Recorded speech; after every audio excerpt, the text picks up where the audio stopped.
Thankfully, thanks to Hardwood History, covering the 89-90 Loyola Marymount team, which is, I think, one of the most forgotten. It's not household name. It's not, obviously, we talked a lot about UCLA and teams like that.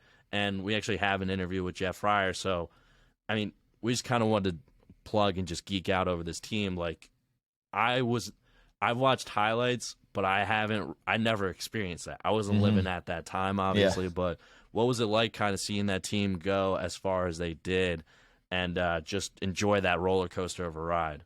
Oh, it's such an exciting team. And have you seen the new HBO series, The Winning Time, yet? I have not. A lot of people have recommended it to me. Okay, so the coach on there, and they're setting it up, and the book is really good too. So if you want to check that out, it's a Jeff Pearlman book, and he's a great just basketball writer in general. The coach that ends up coaching the Lakers, his assistant coach is Westhead, who coached this team. Yeah, and so his whole thing is just this innovative offense. So this is 1979 when he's taken over the Lakers. So you can see the kind of evolution for Westhead taking over Loyola Marymount and transforming that team into the same, in the same vein, right? Mm-hmm. And so Fryer talks about it. He's, had the greenest of green lights in high school, and this coach comes to recruit him. And he's like, yeah, you have the green light. Just shoot it whenever you want it. So you can imagine, like, as a kid, you're like, what? Are you serious? J.R. Smith would kill for that green light. Right, exactly. That's really how he played. And this was the innovative kind of Magic Johnson style, get up and down, get shots up as much as you can. They're averaging over 120 points a game, just running people off the court, and they get you into that style of play. And if you've ever played in a game like that, it's really hard not to get caught up in it. So if you're, Indiana from this year, defensive minded team who doesn't score a lot of points, all of a sudden they're running up and down, and you're getting shots and dunks and layups.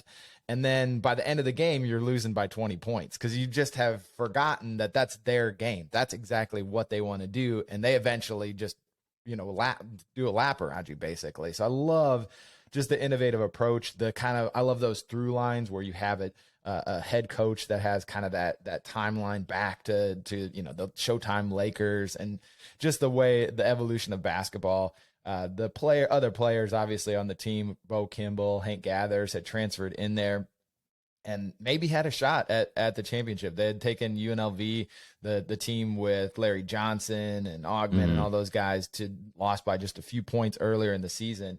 They get blown out by them in the Elite Eight, but Gathers had passed away before that. So if he's there, who knows? Maybe they had a shot at. They were definitely firing at all cylinders. And ultimately, it's a kind of a story about overcoming that tragedy, making that run in the tournament as they galvanized, just kind of became that historic team at Loyola Marymount.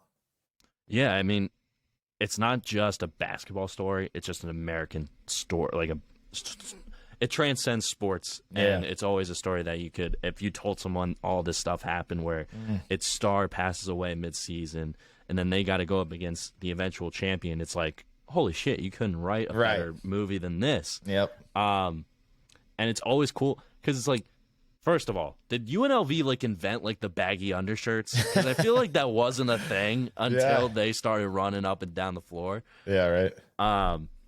And also it's like with that UNLV team, they were like the Fab Five before the Fab Five, right? Exactly. The Fab Five got captured the narrative from them, but they did a lot of the things that the Fab Five did with just swagger, style, just West Coast bias. People don't stay up to watch them, I guess. Exactly. And my generation has never really seen a good UNLV team that's competing for a national championship. So it's weird. And also Greg Anthony not making stupid comments on commentary and actually seeing his highlights. Greg Anthony's one of the worst. I'm sorry, he's a terrible commentator. He's terrible. He's Shots awful. fired. He's awful. Avery Johnson was even worse. Oh my God. Avery Johnson